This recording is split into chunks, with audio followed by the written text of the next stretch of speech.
Put God first.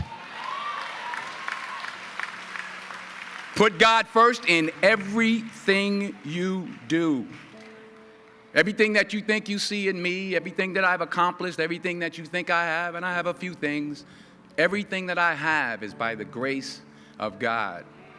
Understand that. It's a gift.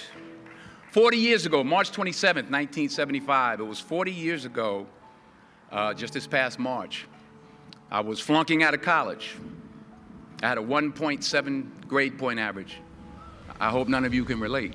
I had a 1.7 grade point average. I was sitting in my mother's beauty shop. They still call it beauty shops now? What they call it now? Yeah, I was sitting in the beauty parlor. I was sitting in my mother's beauty parlor, and I'm looking in the mirror, and I see behind me this woman under the dryer. And every time she looked up, every time I looked up, she was looking at me, just looking me in the eye. And I didn't know who she was, and I said, she said, somebody give me a pen, give me a pencil, I have a prophecy. March 27, 1975, she said, boy, you are gonna travel the world and speak to millions of people. Now mind you, I was flunked out of college. I'm thinking about joining the army. I didn't know what I was gonna do, and she's telling me I'm gonna travel the world and speak to millions of people. Well, I have traveled the world, and I have spoke to millions of people. But that's not the most important thing, the success that I had. The most important thing is that what she taught me and what she told me that day has stayed with me since. I've been protected, I've been directed, I've been corrected. I've kept God in my life, and it's kept me humble. I didn't always stick with him, but he always stuck with me. So stick with him in everything you do. If you think you want to do what you think I've done, then do what I've done and stick with God. Number 2, fail big. That's right. Fail big. Today's the beginning of the rest of your life, and it can be very frightening. It's a new world out there. It's a mean world out there, and you only live once. So do what you feel passionate about. Take chances professionally. Don't be afraid to fail. There's an old IQ test, was 9 dots, and you had to draw 5 lines with a pencil within these 9 dots without lifting the pencil. The only way to do it was to go outside the box. So don't be afraid to go outside the box.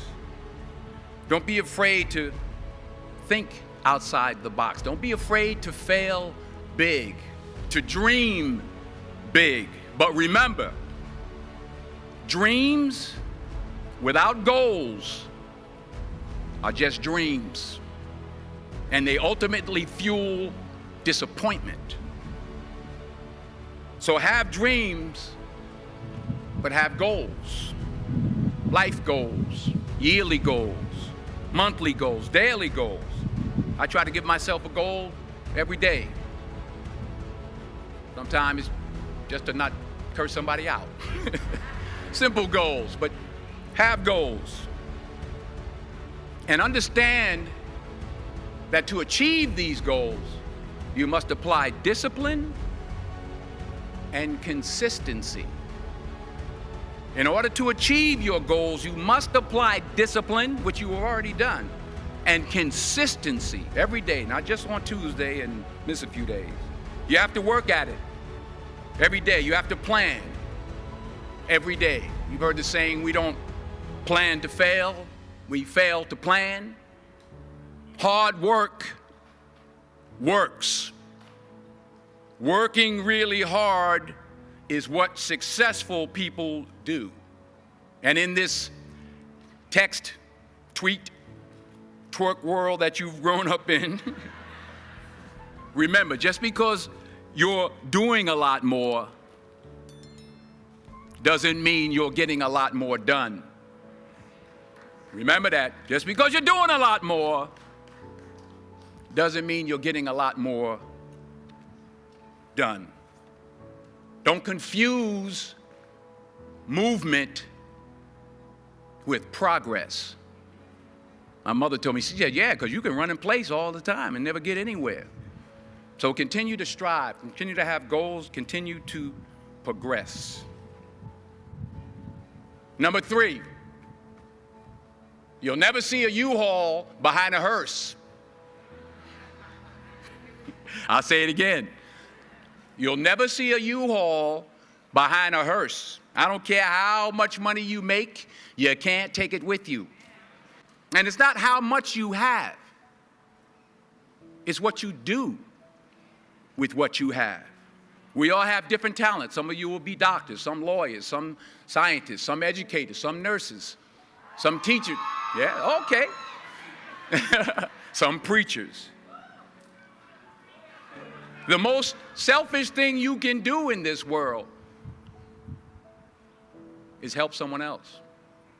Why is it selfish? Because the gratification, the goodness that comes to you, the good feeling that I get from helping others, nothing's better than that. Not jewelry, not big house I have, not the cars, but it's the joy. That's where the joy is, in helping others. That's where the success is, in helping others. Finally,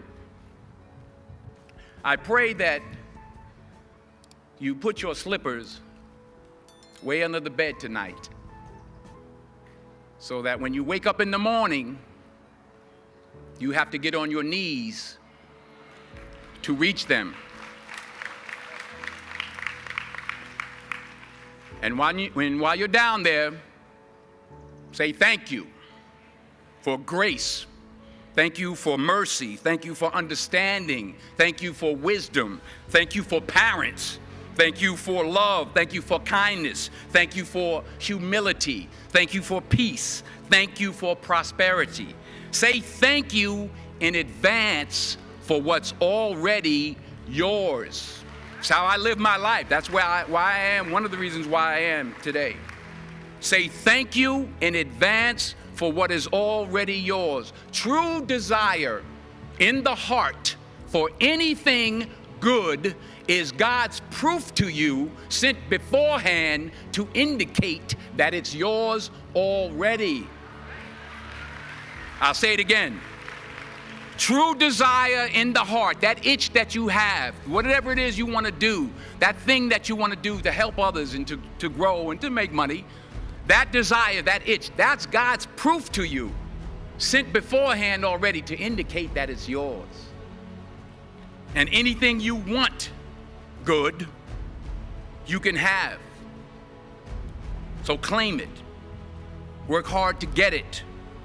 When you get it, reach back. Pull someone else up. Each one, teach one.